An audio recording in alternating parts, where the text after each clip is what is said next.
Hey everybody, welcome back to the show. We're here today, episode 2406. Today's show is going to be all about, you probably heard it by now, the new food scoring system. This is over 3-year based study out of Tufts University School of Nutrition on over 8,000 foods with 54 different parameters, and all these foods went into in order to be able to score each food. 1 being the worst and basically 100 being the best. They looked at 8,000 plus foods and they then gave them a score. Well, what's all to do? The scoring system is some of the most detrimental and bad food advice you've probably seen in a long, long time. Here's the issue though. The majority of Americans, and unfortunately this will affect the entire world, are going to see this and believe that, oh, well, if this was done by doctors of nutrition and health out of a prestigious school like Tufts University in my hometown of Medford, Massachusetts, right beside Medford, Massachusetts, then this is obviously the so-called end-all be-all of nutrition. This is the pinnacle of research-based study and computer-based algorithms in order to assess what the best foods are there out there for our health. And when I first saw this come out, I said, no, this is not going to take traction. This is just another study completely out of control because it came out a while ago. But then it resurfaced with the Daily Mail-based website article on it. Now, I'll link up the Daily Mail's Daily Mail, it's M-A-I-L, website. It's not a website that I typically go to. And I've never seen more advertising on one web page. It's so hard to follow the article. I mean, there has to be 1,000 advertisements on this one web page. But if you can make it through the article, it actually has... It's not biased. It's not pushed to one side. And they give you a fairly good breakdown, not the best breakdown because there's 8,000 foods, of course, but right away they show you like first graphic, this is it.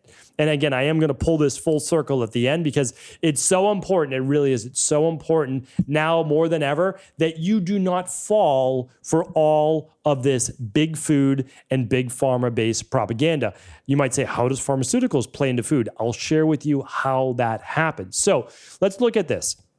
All right, the first image that hits you with this article is the point scoring system. And it says, okay, the first one in meat and cheese egg omelet is 26 points. Okay, so essentially anything under 39 points is bad. Anything above 69 or 70 points is good. The stuff in the middle is just moderate. So basically, never eat an omelet. That's what it's saying, okay? Now, I'll give you a little bit of color as to why they're giving these specific parameters in just a moment, but I want to go through the graphic. Okay, a glass of milk is 50 points. So just regular old cow's milk with recombinant bovine growth hormone and estrogens and all sorts of inflammatory-based components, 50 points. All right, multi-seed bread, 32 points. So not as good as milk, apparently, but better than an omelet. All right, 11 points for couscous. So a traditional grain served for thousands of years, it only gets 11 points. That means basically it's poison. A granola bar with oats in it and other nutrients, I guess, is 15 points. So again, poison. But an ice cream cone, so a cone of chocolate ice cream and an ice cream cone gets 35 points. So 35 points. So ice cream and a sugar cone gets more points than multi-grain bread and couscous and a granola bar. So what are you to think? Well, eat more ice cream, right? Bacon's 29 points. So the ice cream cone and the sugar cone is better than the bacon. Now, here's where it starts to get a little wild. Cheerios is 91 points. There's almost no foods better than Cheerios on this list. Honey Nut Cheerios, considered almost the gold standard for breakfast according to this list. Pretty hard to believe, right? That a processed food with enriched base nutrients and, to my knowledge, could be tainted with lots of glyphosate is 91 points. And here's the real kicker. 65 points, meaning like this is good to eat. Fast food pancakes. Legitimately says that. Fast food pancakes. 65 points. Better breakfast than an omelet. Now, again, am I telling you to eat an omelet every day? You know that I'm not. right? You know that from all my 2,405 previous podcasts. I'm not saying to wake up and have an omelet every day.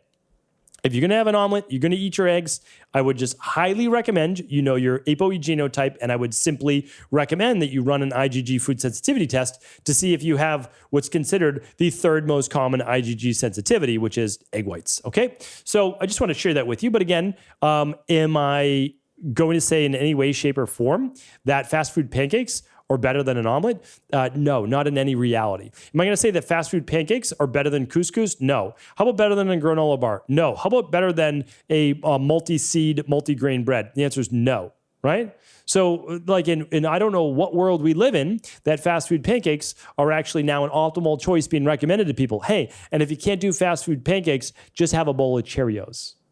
So pretty wild that is what we're looking at for the overall first graphic. And that's just the first graphic. There are 8,000 plus foods assessed. I'm going to link you directly up to it's called Food Compass. That's the actual name of the program. So Food Compass is a nutrient profiling system using expanded characteristics for assessing healthfulness of food. So they're literally assessing the health of food, and they're telling you that Cheerios and pancakes are two of the best for breakfast. Not just pancakes, but fast food pancakes. Okay, so I'm going to give you 54 attributes along 9 relevant domains is how they looked at this. Nutrient ratios, vitamins, minerals, food ingredients, additives, processing, specific lipids, by that they mean saturated fats, fiber, protein, and phytochemicals.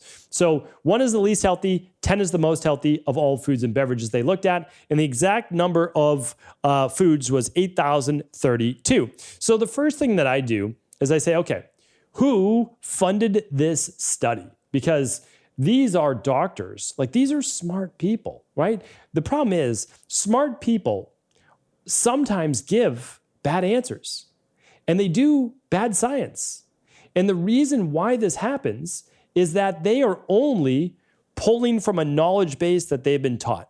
So you have to understand the conventional medicine world looks at everything from a reductionist approach. And that's the main topic of today's podcast. The main topic is to share with you that this is bad science. But the real underlying fundamental principle that I'm trying to share with you right now, if we look at fundamental principles, if we're looking at first principles, it is you can only teach from the knowledge base you have. And if you're only willing to look at things one way in life, you have a very slanted view of what you can actually see from reality, right? So you're looking through these blinders, you cannot see all the other things that exist. And in conventional medicine, what do? We look at things in a reductionist-based approach. Not me, but they. So what does that mean? Well, everything is either essentially good or bad and broken down to just specific nutrients. So all they're looking at is carbs, proteins, fibers. They're looking at saturated fats. They're not looking at, hey, is this food natural? No, they're breaking it down to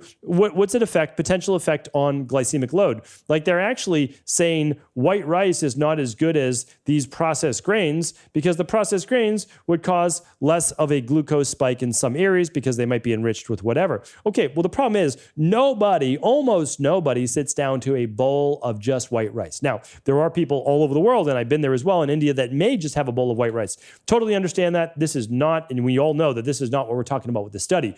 They're going through 8,000 different foods. Do you think someone sitting down to a single bowl of white rice has access to 8,000 foods? Most likely not. So what we're talking about is that white rice is being mixed with what? Well, it's being mixed with protein, it's being mixed with fats, it's being mixed with all sorts of different herbs. It's slowing the glycemic response of that white rice. So again, but in a reductionist viewpoint, all you look at is the single glycemic index and saying, oh, this food has this particular glycemic index. Well, the glycemic index was created by testing college males with each food done just by itself on an empty stomach with only that one food and seeing how the body would respond. Nobody eats like that. I mean, like almost nobody eats like that. They have a meal, and the meal then changes the glycemic index and also what's called the glycemic load of a meal, right? Which can dramatically change things as well when you look at it. Okay, so I'm finding the research right now, and because I know who it was funded by because it was done in conjunction with the NIH, but also Let's see here. Well, I'll grab it for you. And what I'm actually going to do is just make sure that I post it for you as well. So go to stephencabral.com/2406, and it will give you exactly who the partnerships were. Like, for example, this particular partnership was done with the Food Price. So food-price, it's food policy review and intervention cost effectiveness. So what are they really looking to do? Again, like, what's all of this really mean? Here's what it means. It's normalizing processed fake food. That's what it's really trying to do, right? So these are essentially doctors that were paid through grants and more, and probably tenure at their university. And again, I'm not saying that all professors are bad and all these things. These are not bad people, I'm sure. This is bad research. This is going to affect generations to come unless we do something about it. You cannot tell people that eating Cheerios, and I wanted to share with you just a couple more. So, because you might say, oh, you're making a big deal about just one or two. Okay. Here are some foods that got high ratings. French fries got a 69. So it's on a list of things that you could eat on a daily basis that would be healthy for you. They're considering French fries, which they, by the way, they refer to it in the study as chips. Do not be fooled by this. Chips means French fries in the study. So like fish and chips, that's what they mean by it. Okay, these are fried in oil. But since they consider things like canola oil, even if it's genetically modified, to be a healthier oil because it's low in saturated fat, they consider it not so bad of a food. Now, again, do they look into trans fats? Do they look into oxidization of these particular fats? Do they look at free radical damage? They don't. That's the problem, right? It's a reductionist viewpoint. Here's some other wild ones. Lucky Charms, 60 points. Guess what else is basically 60 points? A skinless chicken breast. So Lucky Charms is the equivalent essentially to a skinless chicken breast. Skinless chicken breast is only 1 more point extra, 60 and 61. It's pretty wild. I mean, again, like, let's think about this. You've got artificial colors, artificial flavors, processed cereal, or a skinless chicken breast. Those are your two options, but they're equal in this. Do you see how this is going to hurt children and future generations to come? It's completely insane. Let me just give you a couple more, just, and then we'll move off of it because there's only so much ranting I can do. All right. So we've got Honey Nut Cheerios at a 76. Orange juice, not an orange, but orange juice at a 78. Chocolate covered almonds as a 78. These are like the best foods for you, right? Not almonds. Why can't we just do almonds? Can we do almonds? It has to be chocolate covered. Non-fat frozen yogurt is an 80. Now, here's some pretty wild ones, and this image is actually cut off. But almost 90 points, frosted mini wheats. It's one of the top things that you can eat is frosted mini wheats. And isn't it amazing, though, that companies that make things like Cheerios and some frozen yogurt and ice cream and frosted mini wheats actually get their name in print as some of the healthiest foods that you can eat. To me, not only is this a travesty, but this is an abomination of real science. This is not real science. This is a reductionist viewpoint. This is hurting people. This is actually going to cause more of the top 4 causes of mortality. You know, I've done many shows on what leads to an early death. Here's what leads to an early death, right? It's cardiovascular disease, type 2 diabetes, high blood pressure, and cancer. Processed foods and all these artificial colors and ingredients all contribute to inflammation in the body, which then shows up as cardiovascular, blood pressure, type 2 diabetes, and cancer. And what we've essentially done now is keep the pharmaceutical business in play for years and years to come. You have to understand that this is all connected. This is no conspiracy theory. There's nothing like that. There's no profiteering for me to be sharing with you. It's this. If you keep people sick through the foods that they eat and the fare that they experience over and over in life, you're going to lead to disease. That disease is going to happen younger and younger in children, and now we get Big Pharma profiting from a younger age. For now, about 1/3 of all children are overweight. 2/3 of all adults are overweight. And it's leading to basically 1 in 2 or 3 for cardiovascular, blood pressure, type type 2 diabetes, and cancer as well. There's not a mystery as to how these things appear. Doctors can blame it on genetics over and over. I'm telling you right now, your genetics have been the same since you were born.